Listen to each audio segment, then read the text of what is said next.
Thank you very much for giving me the floor.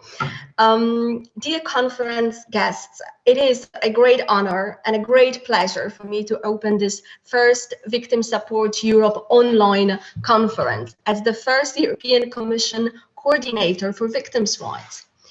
A digital transformation is here. It is happening at this very moment as I speak. And it is happening much faster than any of us would have expected even several months ago. The COVID-19 pandemic has moved our lives online. The criminality has unfortunately followed. During the COVID-19 pandemic, we have observed an alarming increase of online criminality, including child sexual abuse, online fraud, and online hate. We have observed a multitude of malicious attacks on our systems, stealing our personal data and disturbing our security. We are all fully aware of that. But this is only one side of the digitalization coin. Moving to a digital era also means opportunities. And this is what I will focus on this morning.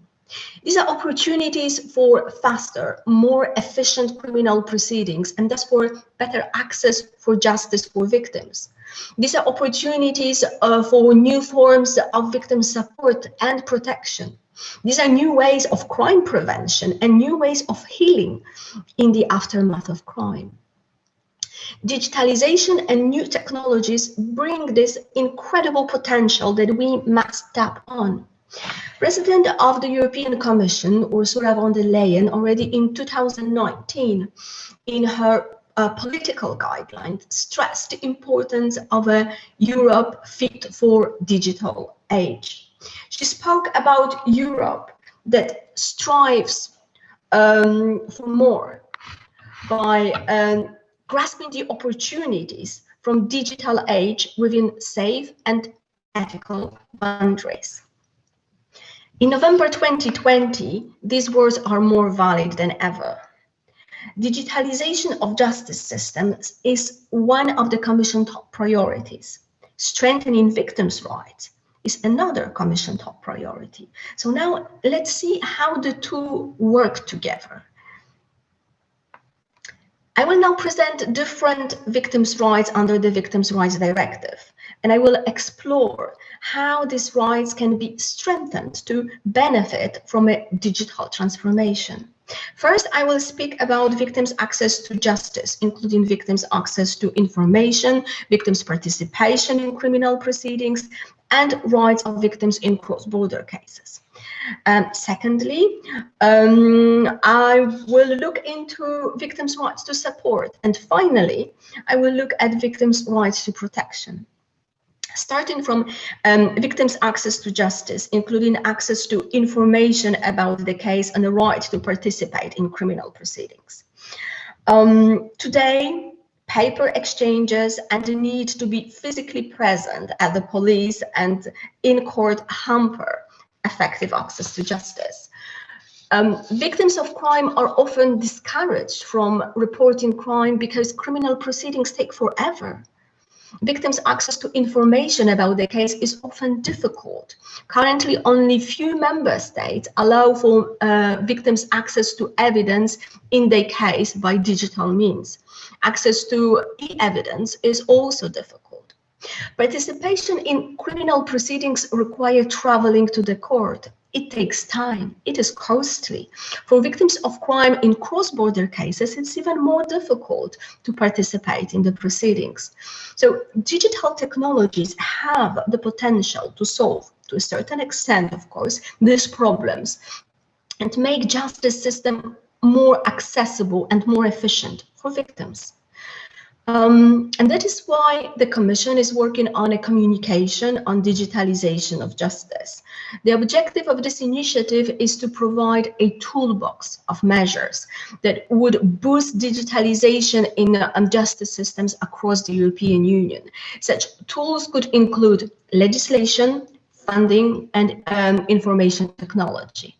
In summer this year, the Commission has published a roadmap for the adoption of such a communication on digitalization and is currently assessing the best way forward. Secondly, victims' rights to support, including general and specialized support, can largely benefit from digitalization. In June, the Commission adopted its first ever EU strategy on victims' rights. The strategy aims at ensuring that all victims of all crime can rely on their rights no matter where in the EU and no matter in what circumstances the crime takes place. The strategy pays a particular attention to the consequences of the COVID-19 pandemic. It states that the Commission and Member States must draw lessons from the COVID-19. So what are these lessons? These lessons include online support services for crime victims. And in this regard, I would just give one example of such online supports, which in my view, really show good direction. These are hotlines and helplines for victims of online child sexual abuse.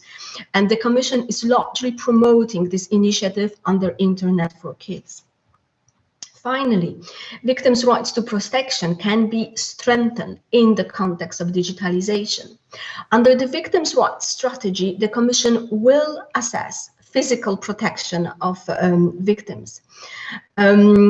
So far, the physical protection of victims is largely left to national rules, and we know that often such protection is not efficient. The ongoing digitalization brings new opportunities here. It includes the aspects such as geolocation of victims of violence, all kinds of applications that involve panic buttons, or hidden applications in telephones to protect the victims of domestic violence. So the technology is there. We just need to assess how to use it best to ensure better victims' physical protection.